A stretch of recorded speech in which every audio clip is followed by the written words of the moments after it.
Jusqu'à une époque assez récente, on pensait que le sexe d'un bébé était déterminé par les cellules de la mère. Ou au moins, on pensait que le sexe était déterminé conjointement par les cellules mâles et femelles. Mais le Coran nous donne des informations différentes. Il affirme que la masculinité ou la féminité est créée du sperme déversé dans la matrice.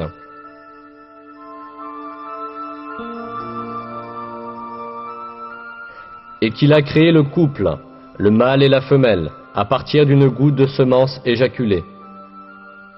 Les progrès des disciplines de la génétique et de la biologie moléculaire ont validé scientifiquement l'exactitude de l'information donnée dans le Coran. On comprend maintenant que le sexe est déterminé par les cellules spermatiques provenant du mâle et que la femelle ne joue aucun rôle dans ce processus. Les chromosomes sont les principaux éléments intervenant dans la détermination du sexe.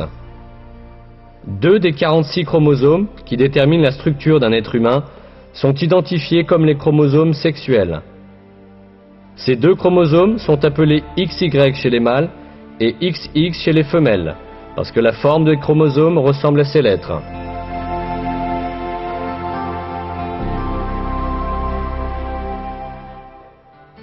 Le chromosome Y est porteur des gènes codant la masculinité, tandis que le chromosome X est porteur des gènes codant la féminité. La formation d'un nouvel être humain commence par la combinaison croisée d'un de ces chromosomes, qui existe en paire chez les mâles et les femelles.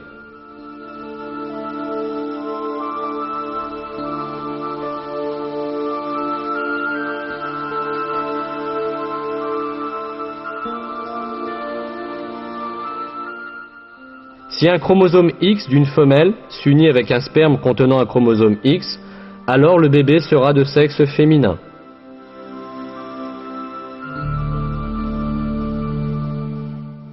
S'il s'unit avec le sperme qui contient un chromosome Y, le bébé sera de sexe masculin.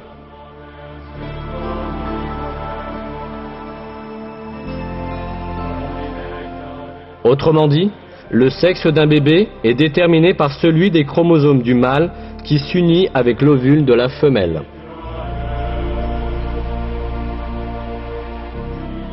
On ignorait tout cela jusqu'à la découverte de la génétique au XXe siècle. Et même, dans de nombreuses cultures, on s'imaginait que le sexe d'un bébé était déterminé par le corps de la femelle.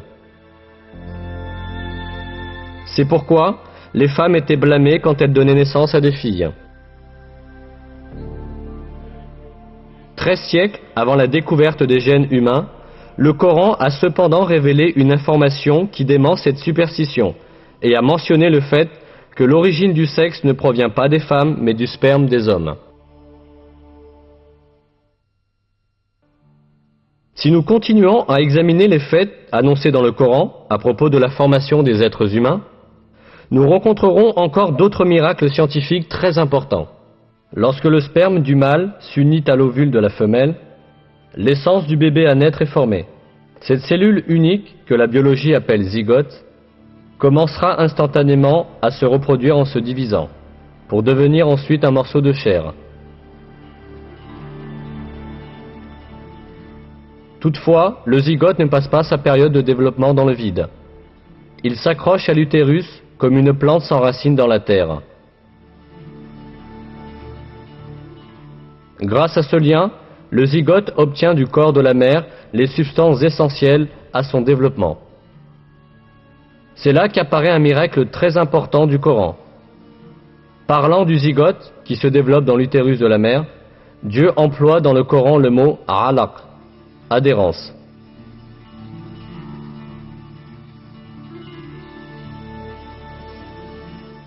Lis, au nom de ton Seigneur, qui a créé l'être humain d'un alaq.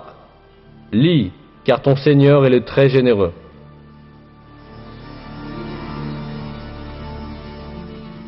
Le sens du mot alaq en arabe est quelque chose qui s'accroche.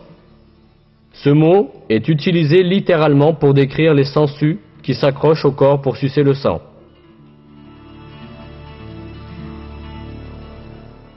Ce n'est certainement pas par coïncidence qu'un mot si approprié est utilisé pour le zygote, ce développement dans l'utérus de la mère.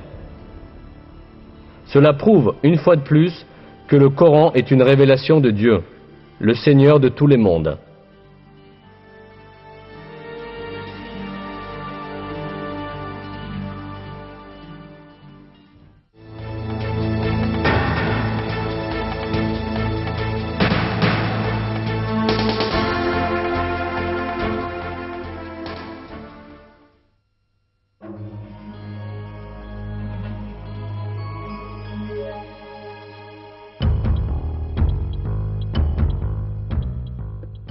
Lorsque le Coran nous dit qu'il est facile pour Dieu de ramener l'homme à la vie après sa mort, l'empreinte digitale de l'homme est particulièrement mentionnée.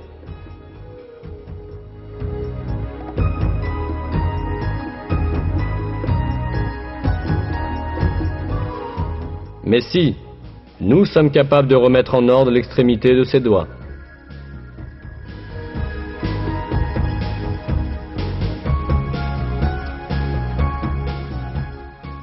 Cette allusion aux empreintes digitales a une importance particulière.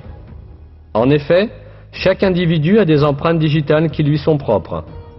Chaque personne qui vit ou qui a jamais vécu dans ce monde possède des empreintes digitales uniques.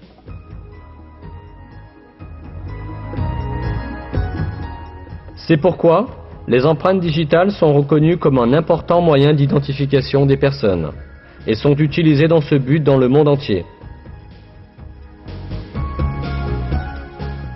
Mais ce qui est important ici, c'est que cette caractéristique des empreintes digitales n'a été découverte qu'à la fin du XIXe siècle. Avant cela, on considérait les empreintes digitales comme un simple dessin sans signification particulière.